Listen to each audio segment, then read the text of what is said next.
Yan ang sagot ng palasyo sa pasaring ni Vice President Duterte sa pagpili ni Pangulong Bongbong Marcos kay bagong Ombudsman Boying Rimulya. Para bigyan ng mukha ang balita, Mobile Journal Julie Baiza. Nagkataon po hindi siya po ang presidente, so mahirap po sagutin ang isang pangarap na hindi mangyayari sa ngayon. Pero ang alam po natin, the president thinks well, knows better. Sagot yan ni Palace Press Officer Claire Castro sa pahayag ni Vice President Sara Duterte na kung siya ang presidente, hindi niya itatalaga si bagong Ombudsman Boying Rimulya.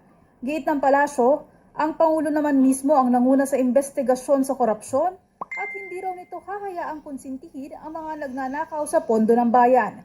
Kaya kahit si PBBM, handa raw ilabas ang kanyang Statement of Assets, Liabilities and Net Worth o SALN.